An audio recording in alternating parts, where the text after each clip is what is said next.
Okay. So it's December. The Australians are loving it. Already. It's warm. The Americans are a bit chilly now. Yeah. But Very much so, yes. Fred, you're in California. It doesn't really get chilly there, does it? You know, it's 56 today, but it was, kind of chilly this morning.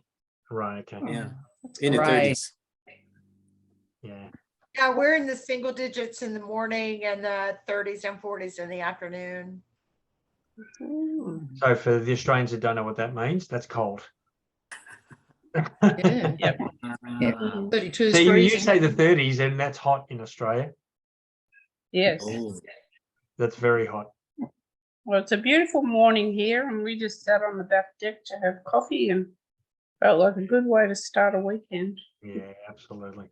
Mm. Well, good to see you all, and great to be here again for another month and another catch up and just another connection point. Really, I think hey Sheree, I think one of the great things about these forums is, I believe that one of the biggest, the most important parts of success is community and being part of something. You know what it's like. We've all, sure, over the last 4 weeks or so, you've all had ups and downs and things that have gone really well and things where you start to doubt yourself and you start to think, what am I doing? And I'm not good enough. Or I think every one of us goes through those highs and lows. And I think one of the things about a forum or a group or a community is that you actually get to realize that you're not alone and that you're not the only one going through stuff. Every one of us goes through stuff, and it's part of the journey. It truly is. It's part of what makes you a better person, makes your writing better, and so good to see you, because I know we've all got full lives and lots of things. Particularly a few weeks before Christmas, there's always lots happening, isn't there? So, Always. welcome everyone. I think we all know each other. Is anyone that, Jem, you've sort of only just re-entered into the forum, and I think there might be a couple of people that don't know you. So if you don't mind, do you want to just reintroduce yourself and tell everyone all the amazing stuff you're doing and have done? Sure. So for those who haven't met me before, I'm Gemma Farley. So I've been, I don't even know how many years I've known Andrew now. It's a few.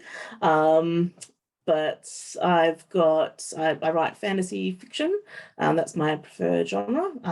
I just had my third book released at the end of last year, which was the completion of my first series. And I'm currently writing my next series, which is very exciting. It's nice to delve into some new characters. I'm generally quite busy day to day. I'm a general manager for my actual day-to-day work. So that keeps me heavily occupied for the most part. So finding a balance between my passion and my work can be a bit challenging at times. Had some changes at the end of last year with my personal situation. My mum passed away, and that sort of changed up and sort of had a pretty big impact on my life and my family's life. So just working through and adjusting that. Held my first online Q&A a couple months ago, which went really well, and learning from that and working on some new options to keep improving what I do as an author and reaching new audiences. So that's me. Awesome. And well done, Jem. And so sorry to hear about your mum. I know we've spoken about it, but Yeah. I think a lot of us can understand what that's like. So it's not fun for sure. But thank you. So is there anyone, we haven't seen Peg for a little while. So Peggy, give us a bit of an update. What are you up to these days? Well, actually, it was Thanksgiving here this last week, and Happy Thanksgiving. Oh, thank you. So we gathered with some of our relatives, and in the group is a 10-year-old boy, or 11-year-old boy now. So I had given him my first go around for my book for kids, and and he said, "Have you started your second book yet?" And I was really surprised that he he remembered that this is book one. And I said, no, I haven't started yet, but I will be starting it soon. And he said, all right, that's cool. And it was like, really? Because it's been like at least, I don't know, 6-7 months since all of this, maybe longer, that he had read the first book. And I told him that I gave him a lot of credit of giving me really good insights, and I changed things, and he was surprised. And it was just really cute but really reaffirming. So, yeah. So Peg, tell us where you're at with your book. I mean, you've been working on that for a while now. So you're getting Yeah. some people reading it, Um, which is great. What's the stage you're at? Are you submitting to publishers yet? Where are you at? My goal was to, before Christmas, get this to an editor. And Cherie knows people, so she's my go-to person. So yeah, it will be, I've been editing this forever, it seems like, and it's about time to just put it out there, I think. Definitely. So yeah, that's what I'm gonna do. You'll never perfect it. You'll always find more to do to it. I know. Like, so I need to do that, and I'm ready to do that. So, and I will tell you, if I hadn't had you, your support for the last, how many ever years I've been at this, it's kind of crazy. But you just are so encouraging, and that little encounter with that kid that was there, Jet is his name. He's a wonderful little guy. And so, yeah, that's what's going on with me. That's awesome. Good on you, Peggy. Well done. We look forward Thank to the next steps. Awesome. Now, has anyone else got any great news? And Fred will hold you for a sec. Yeah. So I know you've got some exciting news, but let's hold Fred just for a sec. Anyone else want to share anything? Any breakthroughs, any thoughts, any ideas, any questions, anything they feel like they would like to share with the group or ask of the group? Know it all. We all know it. We're all good enough. Yeah. Okay. Well, Cherie. Okay, well, I wasn't sure I would mention it, but I'm gonna throw this out there because I coordinate a young writers contest, and it's just so fun. I mean, it's my favorite thing to do. Tomorrow's the big awards presentation. And I solicit, I really actually beg, steal, and borrow for judges all over the country. I published authors that will judge the different entries. It's 4th, 5th grade, 6th through 8th, and then there's a high school level. And one of my judges came back, and they always make comments. I asked them to make comments. And one of the first comments she made, unfortunately, the first one she made was, wow, they're amazing writers. I said, yeah, because we got entries for 44 schools and over 14 school districts. So I'm really proud of how I've grown it. But her second comment, you guys, was it made her sad how dystopian the stories were in a 6th or 8th grade level.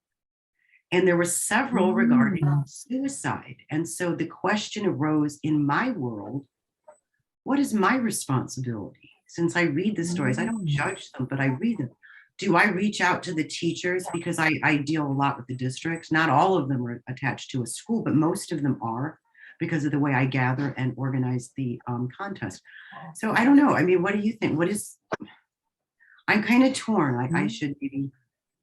So I might just, reach- sorry, Cherie, you were saying the child was sad because what? So what was the story? Several of the stories several of them regarded the subject of suicide.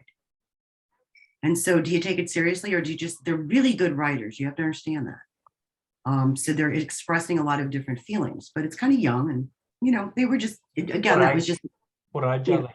6 through 8. So they're going to be 11 through 13. I know that's that age where they're all going crazy anyway.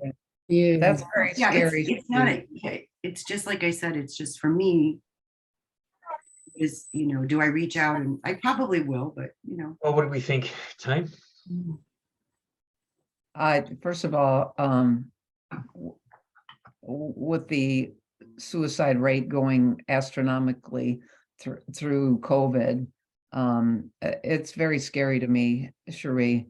And I don't think what the kids did to talk about suicide was necessarily not connected to Surprising. some of their feelings. So that's a really tough situation. It's really, you can really see it. Fourth, fifth, the stories are all about fantasy and elves living along the river because the theme was river. And most of them they all pretty much end well, or they can be a little slapstick. And then sixth, eighth, they get really dark. And then high school, we get into more high fantasy again. But some of them have good outcomes. It's dealing with that subject to a point where we actually put a disclaimer in the So the anthology. question is, sure, it sounds like the question is, do you think suicide needs to be a subject of discussion at that age? Yeah. What do you guys think? Can I just, it's a tricky one. I really do think, because it depends on what they think they're submitting, but they have put it out there. So they want people to read it. So I think they've almost given their permission in that People sense. to talk about. yeah. If they're entering a competition and they've put that there, they obviously want people to read it. And so I think maybe yes. But it is tricky because I guess it depends on what they thought would happen when they put that in as well. But it's hard. I would also add that, writers writing in general has a propensity to help us process feelings in trying to understand, trying to communicate within that. So sometimes it's not necessarily about their personal struggles with it, but more so they're wanting to understand whether or not they've had someone they know who's committed suicide, or if it's something they're seeing so much more on the news. Those sorts of things aren't really filtered very much to younger levels anymore. They're far more exposed than, even I was at that age to, I guess, the darkness within the world. And all of us as writers, we use that prose, that avenue to actually work through the murkiness of feelings, be it either the state of the world, the history, how we repeat things and all those sorts of things. So maybe it's not so much about the individual struggles within that, but the fact that it's becoming thematic across that group, that maybe the reach out needs to be, what is the education program in these schools right now around suicide, and removing the stigma around the conversation and actually saying it's coming through that communication. So how do we help give them the right tools to recognize, to help, to speak up when they see something that's worrying?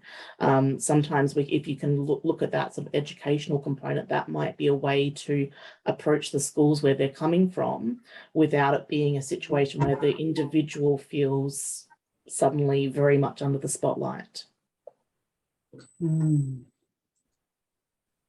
Thanks, Jen. Yeah, I wasn't even going to delve into it that deep. I was just going to think of what my responsibility was. And I really think I'm just going to reach out to the individual school counselors and just let them know that we got a couple submissions that were a little bit, troubling. And if they want to read them or reach out, they might want to know who the students are. And then that way my responsibility is, I feel good about that.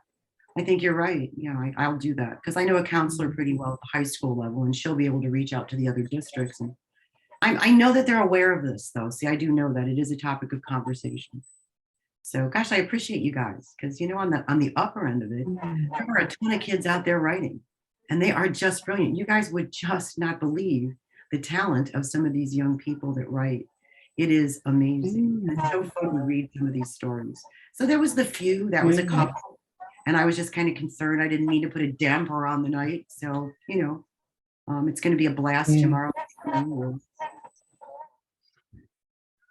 Thank you. Good. Christina. I would definitely flag that that's been a topic. But if you think about books and movies, they are actually just reflecting the sorts of things and concerns that are happening in community. And if you just flag it, as you say, you've got a connection with a counsellor there. And I think I totally agree with what Gemma said, that, you know, it needs to be looked at because it's very prevalent. And you can't just look the other way and pretend it's not happening. And I think if you do, and if something did happen, I think you'd find it difficult to deal with. So I'd definitely be just flagging. By the way, this is a topic that seems to be coming through quite consistently. And could you look at what's in place to support people? So I think it's, yeah, that's the way to go. Yeah. Beautiful. Thanks, Christina. Okay, let's move on. Fred has just been waiting. He's been waiting for a long time, haven't you, Fred? Just to get the book written and published, and then the publisher sent a batch and they got lost somewhere, didn't they? And then they had to resend it. So finally, Fred, share your The book is here. Got it this afternoon. Hooray. Mate, tell us, Fred, Yes. how does it feel to hold that book after all these years? How does it feel to hold that book in your hands? Incredible. I was beginning to give up. People kept asking me, when is it coming? When is it coming? In fact, the lady asked today, well, did they come yet? So I called her, wife called her and said, hey, the book was here when we got home. So finally, I'm gonna pass it out to a couple people to review it. I have to make sure that everything is okay, and then they'll upload it to be purchased. A friend of mine over the weekend who wrote a book several years ago, and he skipped this process. He was anxious to get the book going, he said, so he did not review it. And the publisher left out the final chapter. So he said, hey, just whatever time it takes, just be patient and just get the book and review it and then go from there. So that's what we're gonna do. Make sure, have you checked to see the final chapters there, Fred? No, I haven't. We're going to check. I just got it. I just got it. Yeah. I'm gonna take it with me on my trip and reread it and look for any typos and all that stuff. And when I come back, it should be ready to go. That's so good, mate. Well done. Congratulations. Just, I mean, for people who are not sure, tell us a little bit about it.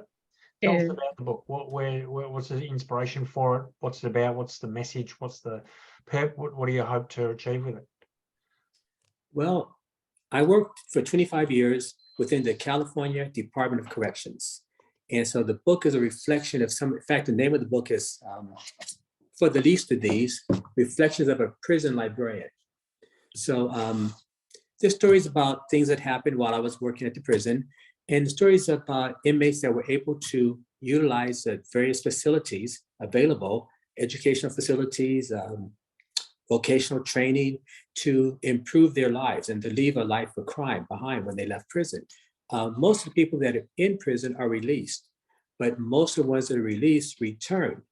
There's very little support for them to lead productive lives. So that's one thing in the book. I want to make people aware of the fact that we need to have more resources available for people if we expect them to lead productive lives when they get out. Otherwise, it's just a cycle and the costs continue, and it's just a repetitive thing. Another thing would be for the inmates that are in prison, or maybe even thinking about going to prison or in county jail. You can change your life once you get to prison. Your situation is bleak, but there are opportunities if you pursue them to turn your life around.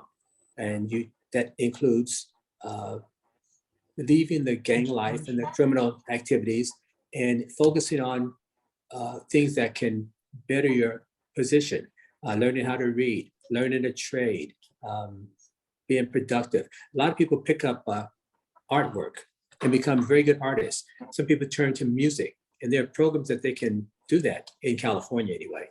So that's another aspect of it. And then we go from there to, I really started writing in earnest during the pandemic and the George Floyd thing with Black Lives Matter. So I kind of explored why there's so many people of color in prison. And so that takes the majority of the book. That's really about basically what it's about, I think. That's awesome, Fred. Well done. So it's not available yet, is it? It's not, you've got to do it. No, very- not yet. I have to read it, have to check for mistakes, and then hopefully beginning of the year will be in time for Black History Month, which is February of next year. Yeah, Yeah, that's awesome, mate. Well, congrats. thank you. Well done. Anyone got any questions or Yeah, thoughts for Fred? excellent. Any questions you want to ask him? I'd just like to make a comment if I may. Of course you may. Certainly. I'm feeling really encouraged to be sitting with all of you again today. I've been working on a book this year, and about 1 or 2 days ago, I read a comment from a person online who said, don't expect to get your book published. Just write it for the experience of writing. And it's good to be refreshed in what you're all saying about your published work. So thank you all very much. Thanks, Rosemary. Just be very careful Can about what you read on social media, eh? And who And you, what you believe. what you Yeah, believe. yeah. Yeah, and in terms of what a ridiculous thing to say, don't expect to get published. That, you know, I think that's the dumbest thing I've ever heard, to be perfectly honest.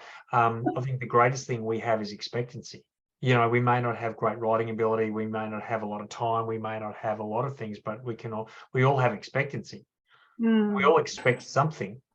We either expect success or we expect mediocrity. And it's just as easy to expect either. And Yeah. expectancy leads emotion, which will translate into action, which will determine results. So expectancy is the most important thing you have. All of you, expectancy is it. You know, I mean, the only reason I'm sitting here today, all these years later, with 8 published books, is expectancy. I had this naive expectancy that I would write a best-selling book and it would get published. I didn't have ability or education or training or experience to back that up. All I had was naivety and expectancy. That's it. Yeah. So And it works for you. And That's listening, sometimes, that's that whole thing. If you don't know that you can do it or not do it, but just step out there and do it. I agree. And I hear that expectancy on 2 levels from Fred, because what you're looking, your subject matter of your book is about expectancy too, as I hear it, as well as here you are publishing the book about that. So hat goes off to you. Thank you. Yeah. yeah, it's very, very important topic, that one. Absolutely. You get what you expect. You don't get what you deserve. You don't get what you know. You get what you expect. So Unfortunately, true. the tragedy is most people don't expect to get published. They don't expect to be successful. And then when it doesn't happen, they go, see, I told you so. Like, see, I knew that wouldn't, I knew I wouldn't get published. Well, publishing is not an event. Publishing is an attitude. Christina.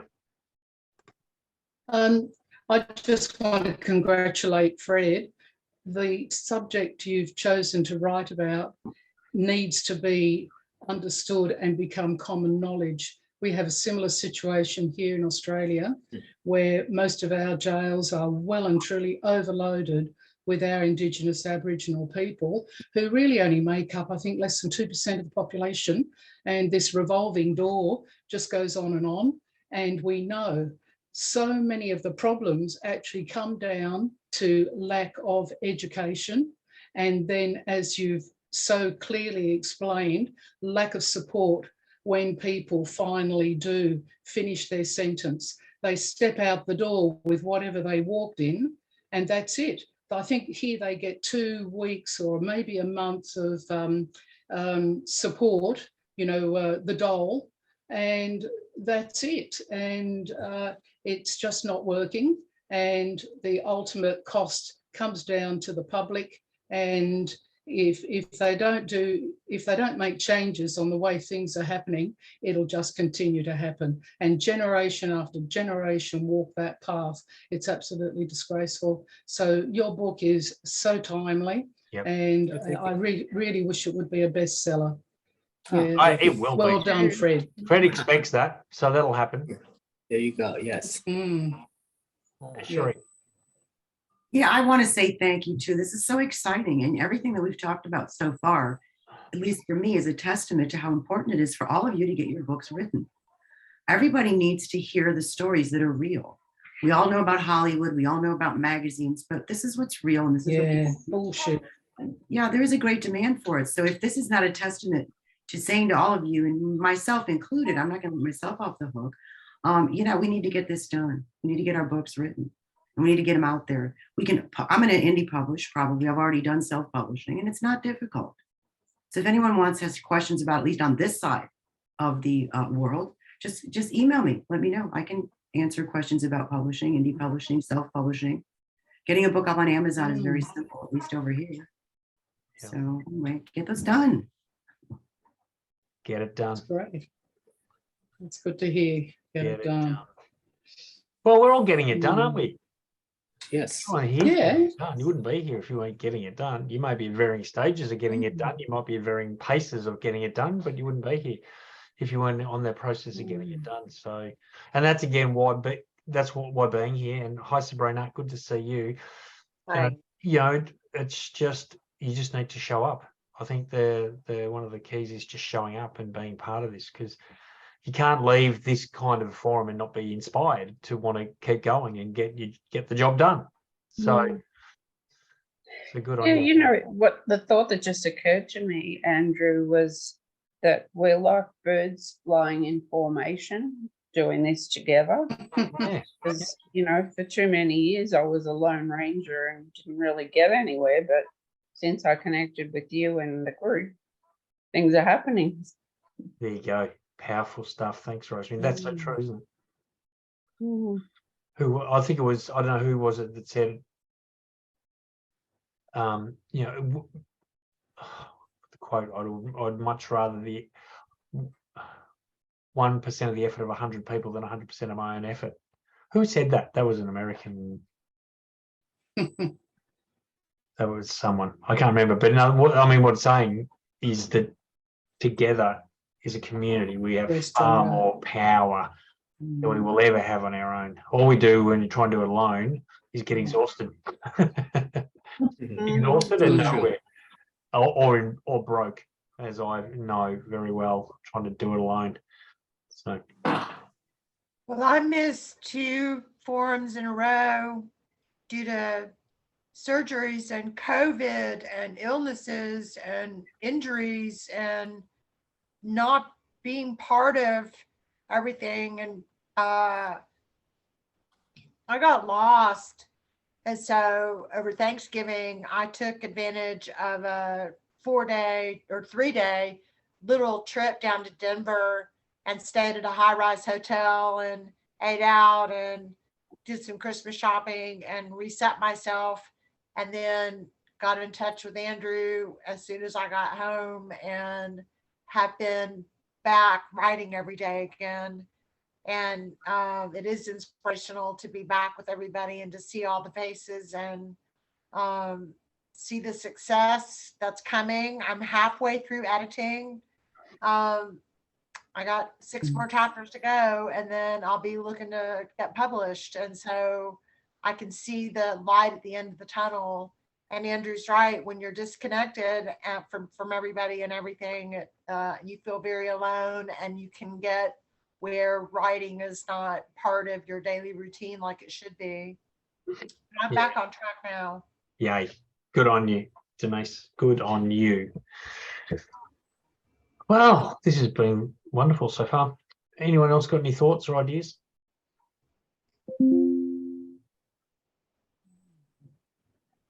Anything they want to share?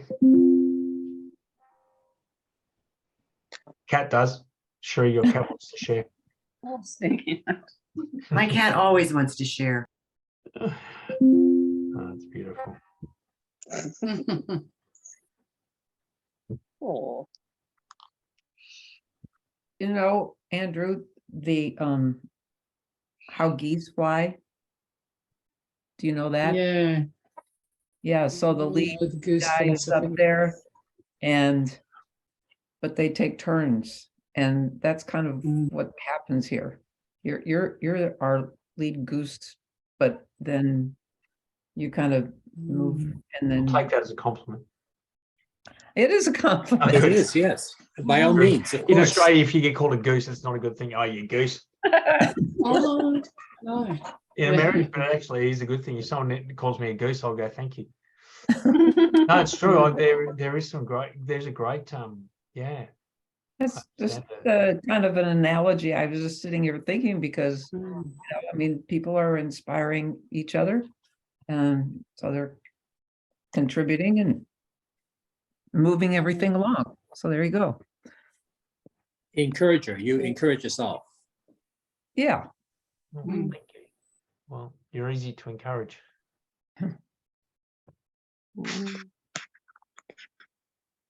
I'm just looking at this is just a blog about the 7 lessons from geese. Okay, so 7 leadership lessons we can learn from geese. Number 1, geese fly together. They share a common goal and direction. Well, that's us. Geese stay in formation.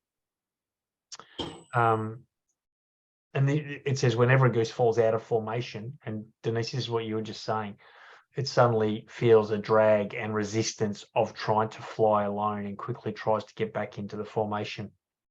Formation not only makes it easier for birds to fly, but increases a flock's overall visibility too, the power to be seen. Geese rotate roles. They encourage the leader and empower others to lead. Geese are noisy birds. They recognize and support each other. All right, so we've got to be noisy geese. Number 5, leave no goose behind. They stand by their flock in good times and bad. When a goose gets sick or wounded, 2 other geese drop out of formation and follow it down to help and protect it. They stay with the goose until it dies or is able to fly again. Mm. Number 6, geese maintain priorities and stay committed to the team, their core values and purpose. Geese migration routes do not vary. They use the same route year after year, even when the flock members change. Geese are disruptive. Geese often seem unflustered as they meander along the side of a busy road. However, they are most likely uncomfortable about being surrounded by large and noisy vehicles. There you go. We're disruptive geese. It reminds me, as you're reading that, Andrew, how it takes a village to raise a child, and it takes a village to raise orphans, I For sure. think. But it takes the right, and I think just to add something to it, it takes the right village. Yes. Because you can see the result of children being brought up in the wrong village with the wrong attitudes and the wrong mindset, and we become like that village, right?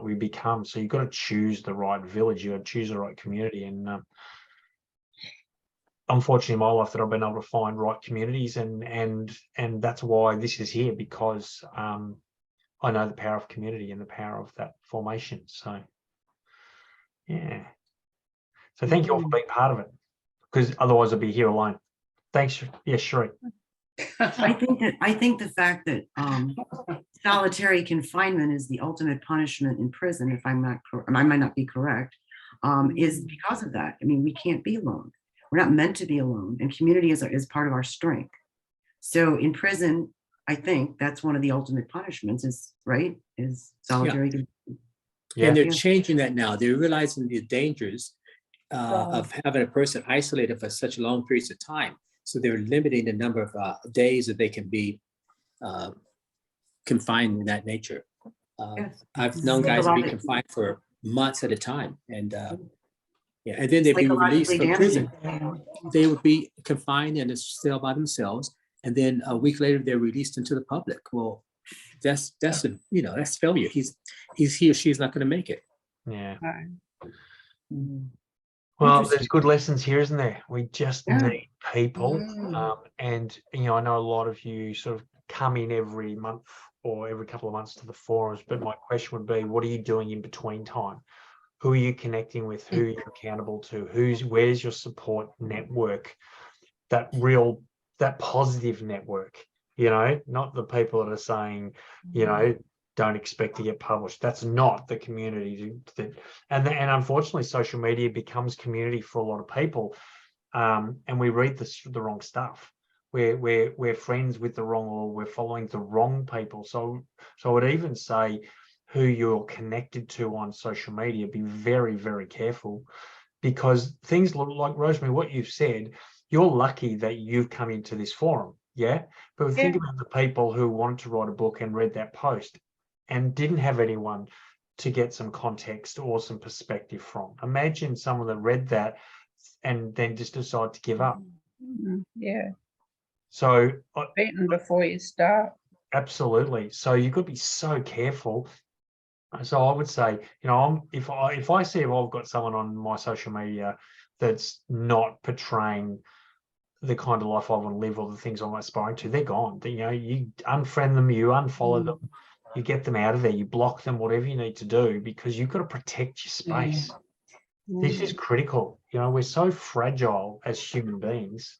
We're so sensitive to other people and other people's opinions, and you know, we're humans. We're affected by it. So you've got to be so deliberate about where you find that external validation, encouragement, support, accountability. So important. I agree. Yeah. Andrew, let me just say that the first publisher I sent the book to accepted it. So, you know, Hallelujah. I mean, I didn't expect that. Yes. So, Yeah, you did. Of course you did, Fred. You expected that.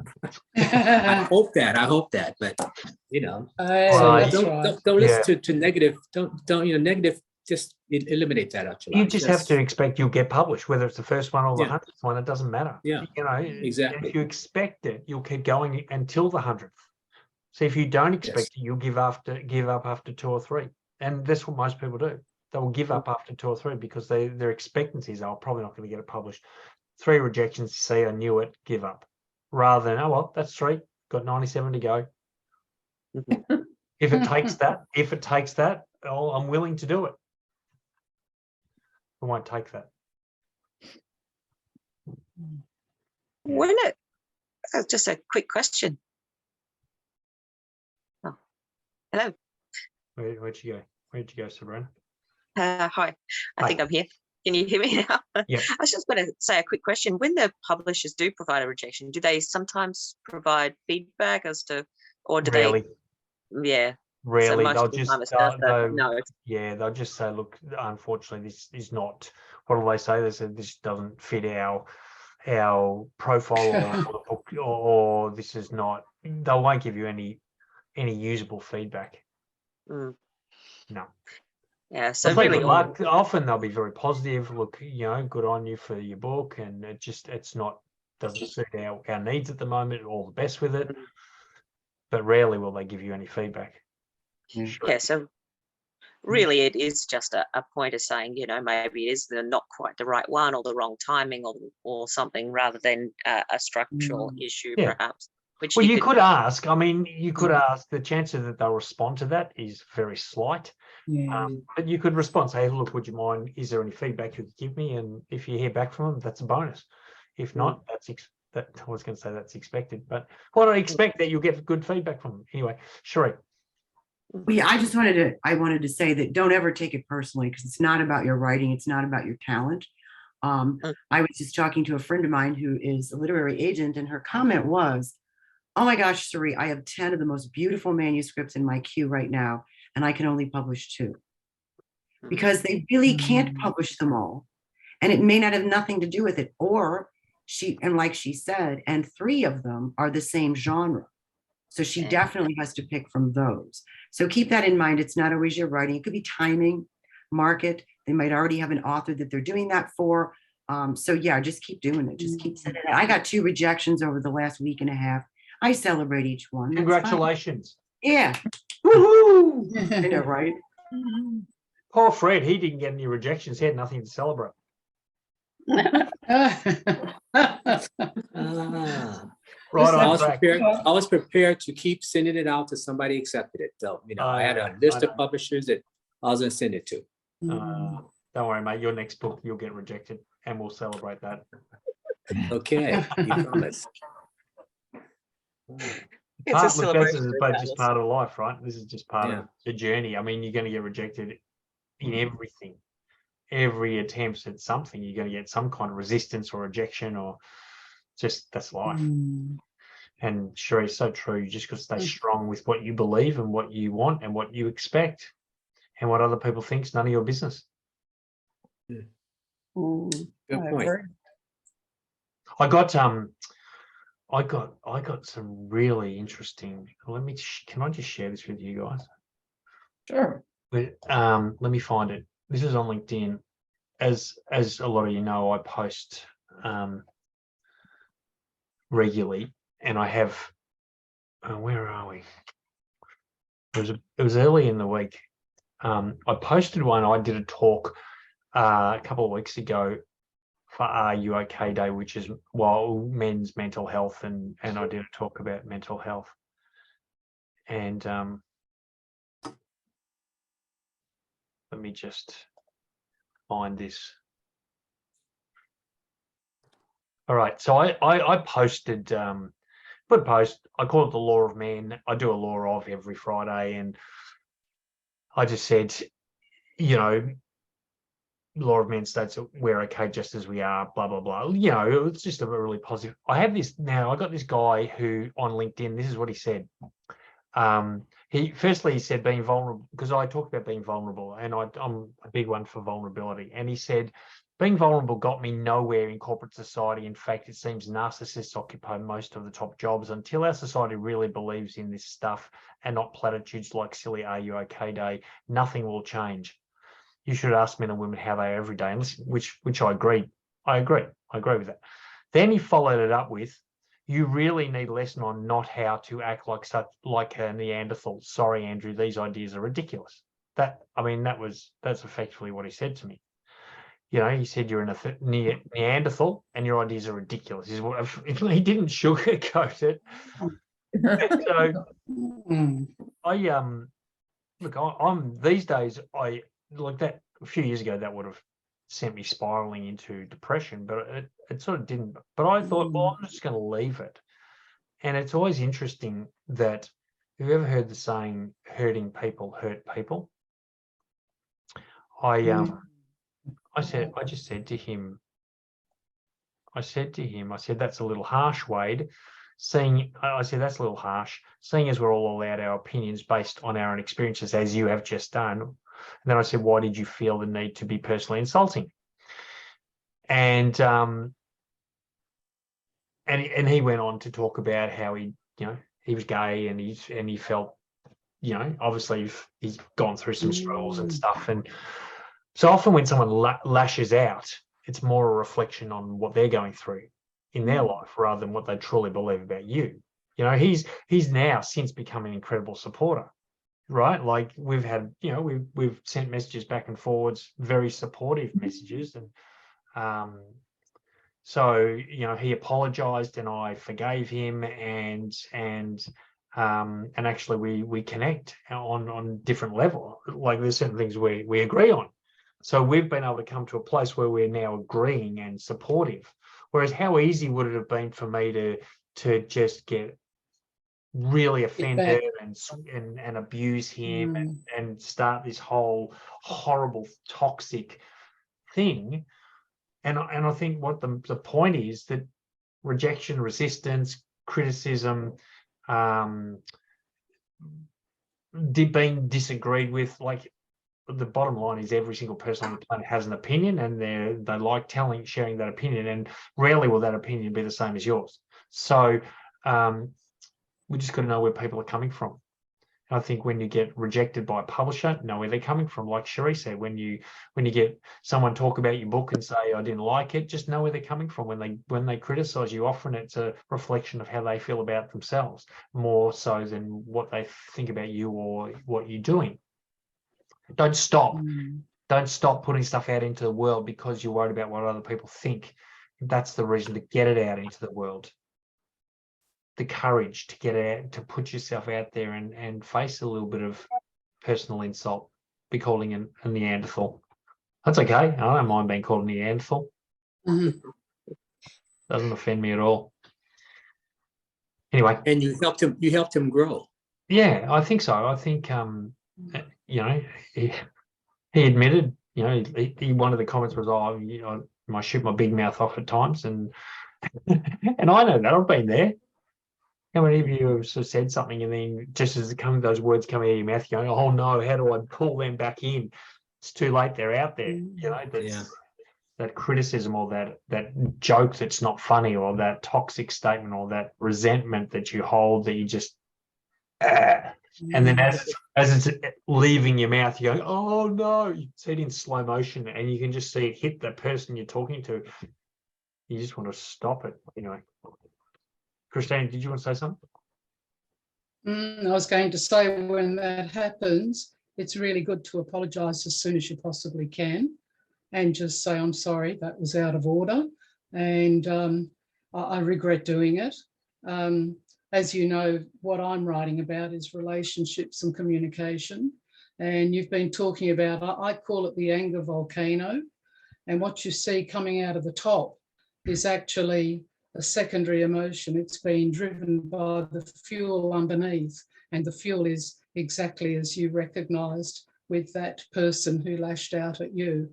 So whenever you see anger that's a bit extreme, like Neanderthal, you know, really, if you experience that even in yourself, it's worth thinking, what's the fuel for this anger? Why am I feeling so upset about this? This is a bit of an overreaction, and you'll always find there's something else below the surface that you may or may not know about. And it is, as Fred says, it's a perfect opportunity for growth. And I think of it as, you know, when you're being told something that's hard to swallow, it's like having spinach stuck on your tooth. And when somebody tells you, you feel a bit embarrassed or uncomfortable or awkward. But if you can actually look at it and look at it in the eye and think about it, this is the way that you can grow as a person as well. So anyway. That's all part of the theory. That's awesome. And I love the goose theory. That's my boss at work. That's her theory with us as a team. And that's exactly how we operate. As people struggle, somebody comes and helps, and we all get the advantage of each other and slipstream each other, which ends up in a better team. Yeah. Anyway. Awesome. Okay. That's awesome. I like the fact, Andrew, that you persevered with Wade and to the point of finding commonalities between you. You know, Well, I mean, this is the thing and thanks, Rosemary, but I think the thing is we're all humans and we're all struggling. We've all got our things, you know, and I'm becoming more and more aware that we live in such a biased society. And Fred, you know a lot about what you've written about the biases to Black people, and I've had some experience recently with homeless, and the bias towards homeless people. You know, just because they're down and out, we treat them like they're second-class citizens, and you know, there's a lot of people that we just don't treat well because of our own ego, whatever you want to call it, and yeah, I'm just hyper aware now that we're all just people. We're doing the best we can, aren't we? Like, and Wade, he was going through a tough time, so I didn't want to just judge him based on a comment. I want to find out where that comment came from. I want to know why did you feel that need to say that? Because then, as Christina said, that opened up the door for him to actually think about, well, why did I feel the need to say that? And that's good personal reflection for him, but it's also good understanding for me. So it provided a point of connection between you ultimately, though, didn't it? It did. Yeah, absolutely. And I think and I've missed so many of these in my life, just getting offended so easily. I don't know about you guys, but I just used to get offended. If someone didn't agree with me, I'd get offended. It's like, only you, Andrew, could take an offensive statement and turn it into a coachable moment. well, I don't know if only me. Thank you, Denise. I don't think only me. I'm sure a lot of you would do the same. That's a good thing.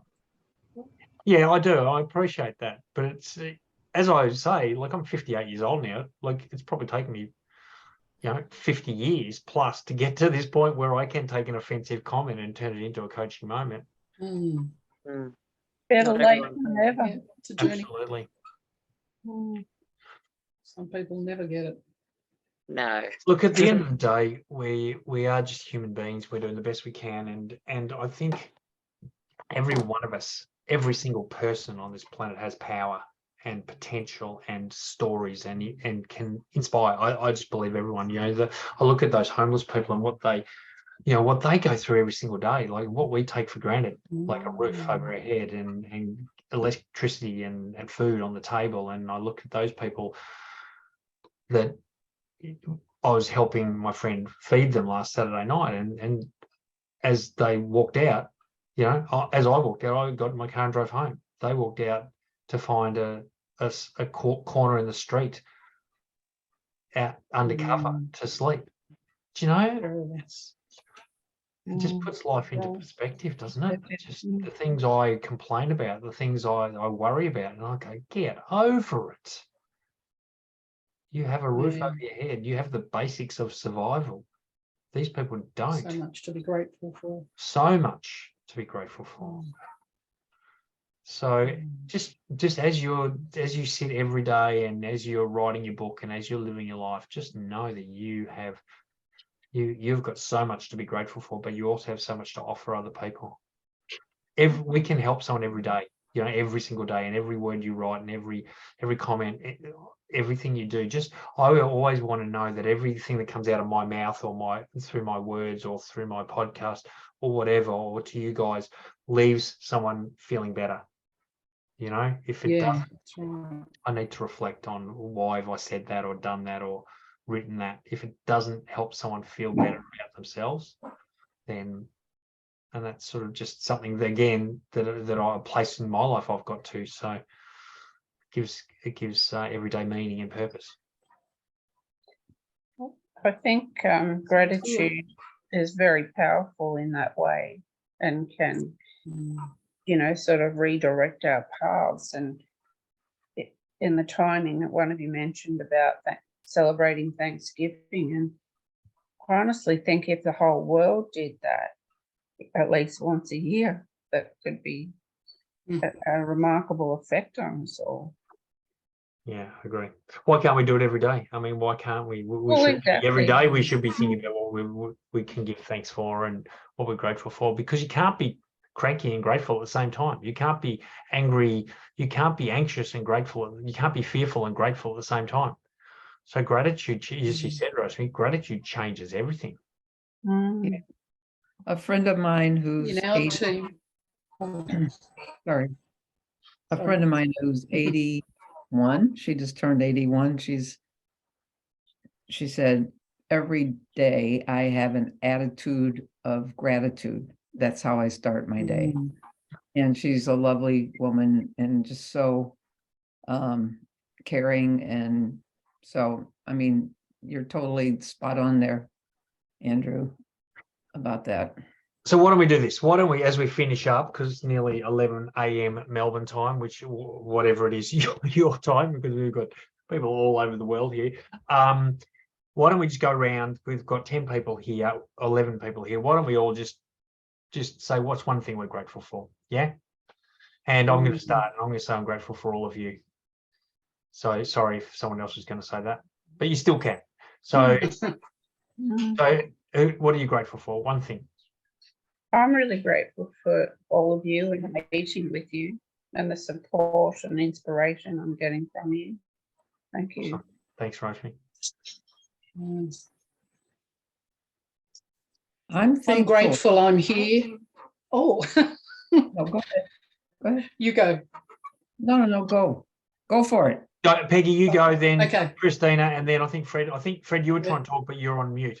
So we'll go Peggy, Christina, then Fred. Okay. All right. I'm grateful for Cherie. And I know that God put her in my life for some reason. And she's just a very special friend.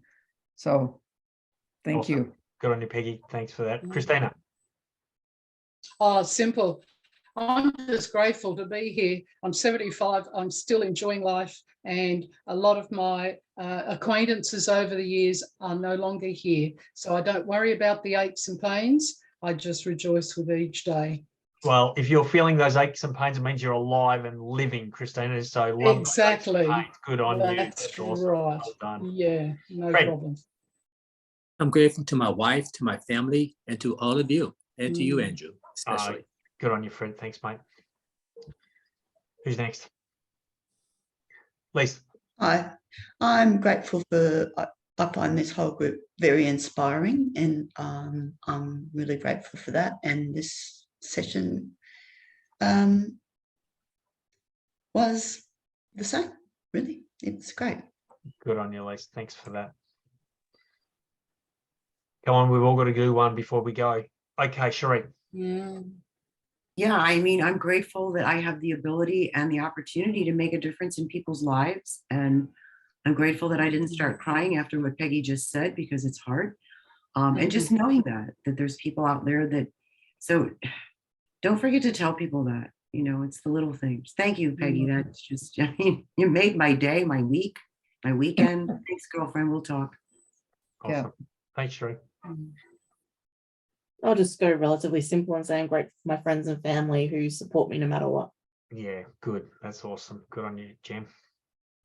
Sabrina. I'm grateful to have Okay, my yes. health back, my Yeah. physical health, my mental health, and being away from the group, being back today, makes me appreciate you even more than I already did. That's awesome. Thanks, Denise. Yeah. So who are we waiting for? Sabrina and then Rosina. Yeah. Then Okay. All right. So, well, I have to say I'm grateful for my family, my husband, and yeah, we've got through a lot, and family's not always reliable or easy to deal with, but yeah. But and having this group is really supportive, and really glad to come in today. It's given me some food for thought, you know, and it is interesting. So it's great to have that, even when sometimes you stray off the path or not along the way where you want to be. Sometimes it's great to have that little reminder and that support to either help find your way back or just to know that you can. And that's always an important thing, I believe. So I'm grateful for that every day. And yeah, and being alive and health is something it's also great. absolutely. Yeah. So Good thanks. on you. Thanks, Sabrina. Beautiful. Thank you. Rosina, good to see you. Good morning. Sorry, I'm late. I'm grateful. I'm going to say two things. One, for this group that always inspires me, and I just thank you. And I'm sorry I'm late, but it's my birthday today, and I went for a swim, so I'm still in my bathers, and it was longer than I expected. But I woke up this morning grateful that I'm having another birthday, and my mum died 2 years younger than I am now, so I'm very grateful to be here. So yeah. Happy birthday. Happy birthday. Oh, thank you. Well, I think and we'll sing before we'll sing before we No, sing. it's okay. I've been swimming out there this morning. Awesome. Now, Lovely. Rosemary, have you done yours yet? Lovely. Sorry? Yeah. Yeah. Yours, haven't you? Okay, so everyone's done their gratitude. All right. So as we finish, let's sing Rosina happy birthday, shall we? I know. Yes, we must. On the count of three. Yeah. 1, 2, 3.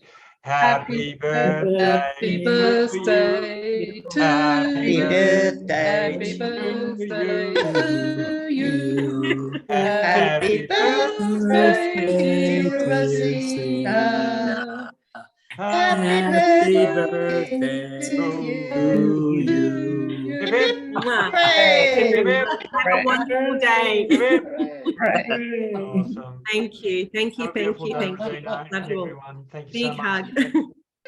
If I don't see you beforehand, have a wonderful Christmas and New Year, and we will be back in January. I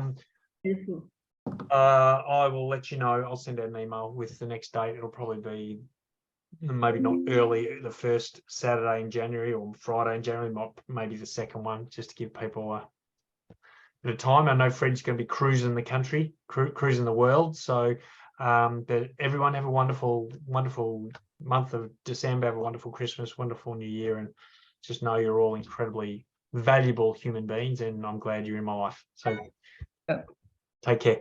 Same to you, Andrew. Everyone